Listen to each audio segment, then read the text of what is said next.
사법농단 의혹의 정점인 양승태 전 대법원장이 내일 재판에 넘겨집니다. 이로써 지난해부터 반년 넘게 이어진 검찰 수사는 사실상 마무리 단계에 접어들게 됐습니다. 취재기자 연결합니다. 신지원 기자. 네, 서울중앙지방검찰청입니다. 네, 양 전 대법원장이 재판에 넘겨지는 시기 빠르면 내일이라고요? 네, 그렇습니다. 서울중앙지방검찰청은 내일 양승태 전 대법원장을 직권남용과 국고손실 등 혐의로 재판에 넘길 예정입니다. 지난달 24일 새벽에 구속된 양 전 대법원장의 구속기간이 한 차례 연장되면서 최대 20일에 이르는 구속수사 기한이 모레 만료되는데요. 검찰은 양 전 대법원장의 구속 만기일을 하루 앞두고 기소하기로 했습니다. 양 전 대법원장은 재임 시절 일제 강제징용 소송 등 각종 재판에 부당하게 개입하고 진보 성향 법관들의 인사 불이익을 주는 데 관여한 혐의를 받고 있습니다.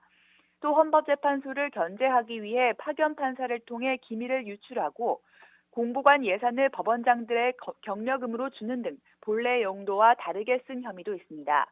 검찰은 설 연휴 마지막 날인 지난 6일 구속 상태인 양승태 전 대법원장을 불러 조사를 마무리했는데요. 양 전 대법원장은 구속 전과 마찬가지로 관련 혐의를 모두 부인한 것으로 전해졌습니다.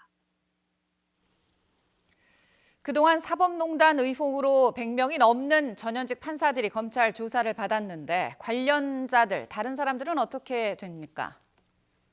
네, 일단 검찰은 양승태 전 대법원장을 내일 기소하면서 사법농단 의혹의 기축이 연루된 전직 대법관들도 함께 재판에 넘길 방침입니다. 양승태 사법부 시절 법원행정처장 출신으로 앞서 구속영장이 기각됐던 박병대 고영한 전 대법관입니다. 박 전 대법관은 일제 강제징용 소송이나 통진단 지위 확인 소송 등 민감한 재판에 부당하게 개입한 혐의로 고 전 대법관은 이와 함께 부산고등법원 부장판사의 비위 의혹을 무마했던 혐의 등으로 재판에 넘겨질 것으로 보입니다. 사법농단 의혹의 핵심 실무자로 현재 구속 상태에서 재판을 받는 임종원 전 법원행정처 차장도 추가 기소될 예정입니다. 임종원 전 차장은 앞서 지난해 재판에 부당하게 개입하거나 판사들을 뒷조사한 혐의 등으로 지난해 처음 재판에 넘겨졌고 지난달에는 국회의원들의 재판 민원을 접수해 실제 전달한 혐의 등으로 2차 기소됐습니다. 이번에는 진보 성향 법관들에 대해 무리야기 법관 문건을 만들고 실제 인사상 불이익을 준 혐의가 추가될 예정입니다. 이로써 8개월에 걸친 사법농단 수사는 마무리 단계에 접어들게 됐지만 아직 남은 의혹이 있습니다.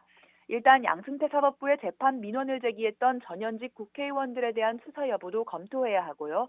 양승태 대법원이 헌법재판소를 견제하려고 민감한 재판을 소위 말 잘 듣는 재판부에 몰아주려 했다는 재판부 배당 조작 의혹도 남아 있습니다. 검찰은 되도록 이번 달 안에 보강 수사를 거쳐 관련 의혹에 연루된 전현직 판사들을 재판에 넘길 계획입니다. 지금까지 서울중앙지방검찰청에서 전해드렸습니다.